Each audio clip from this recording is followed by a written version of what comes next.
Hello everyone, you're watching Let's Talk About Prepping. I'm Tyler, your host, and in today's video, I want to talk about just one of the reasons why it's so rewarding to be a prepper.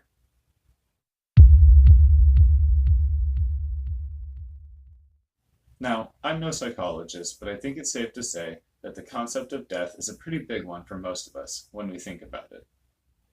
Even for those who think they've accepted the concept of their own demise, it may be another idea altogether to consider the day that the last person says their name or thinks about them. This could be called social death, and is something that's been talked about quite a bit. The idea that we live on in the hearts and minds of those that we've influenced is a pretty common one. And while it can be considered a social construct, and people may say that you can never control the way that people think about you, I personally do believe that our interactions with others are important, and that the influence that we leave on those who care about us can be one of the most defining ways that we live on past our own physical death. Now, while great names like Noah and Jesus, Muhammad and Alexander the Great may be most widely known throughout all of history, and while people like Hitler and Michael Jackson and Donald Trump may be most widely known in our current day, for most of us, this kind of notoriety is either unobtainable or just completely unwanted.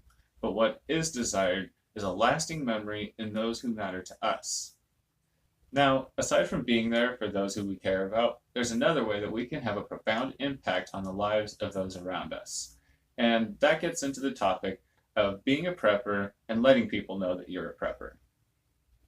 Preppers tend to be hesitant to share their hobby of emergency preparedness, and there are a few reasons for this. The first and most obvious one is the social stigma attached to the concept. TV shows which highlight doomsday preppers may do a disservice to those who are preparing for more mundane and basic situations. Just like with taxes, it's just common sense to be prepared for certain things, even if we're not necessarily taught to do so when we're being brought up. But it's hard to communicate that without sounding like a doomsday prepper or a conspiracy theorist. Another reason why preppers may be hesitant to share what they do is the worry that times will change. They're concerned that the government may become more restrictive on these practices, or that if there is a catastrophe, so many people will know where they are and what they have that they will become an overwhelming burden or outright try to take the things that the preppers have. These are all valid points, and I wouldn't fault anybody who wants to keep their emergency preparations to themselves for any of these reasons. Just one of my reasons for wanting to share my interest in emergency preparedness, and maybe inspire it in others, goes back to that concept of social immortality. To me, it's very rewarding to think that I might encourage or help others to be more prepared for situations that might be very inconvenient or dangerous to them otherwise. And while this may never leave a lasting conscious effect on anybody, it is for me very rewarding to know that I may be helping others in a lasting way. On that note, I want to share a personal experience that I found very rewarding. I recently visited my sister and her husband and their children, my two nieces.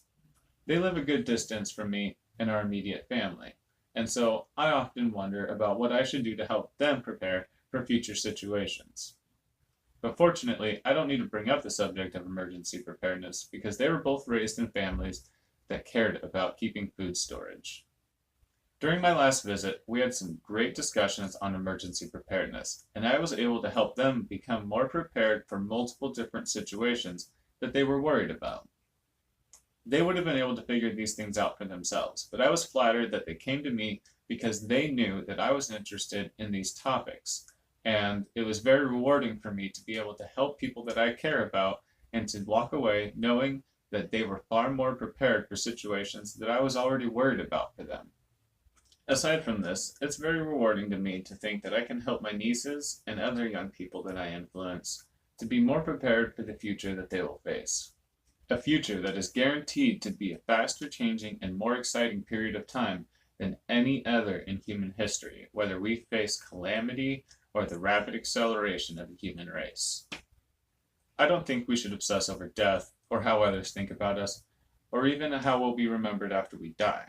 But I do believe that living with intent and being conscious of the impact that we have on the lives of those around us is a good way to live, and that it can't hurt to encourage others to be prepared for emergencies. We help ourselves when we help others. Thanks for watching this episode of Let's Talk About Prepping, and I hope you'll stay tuned for future videos. Stay safe out there, everyone.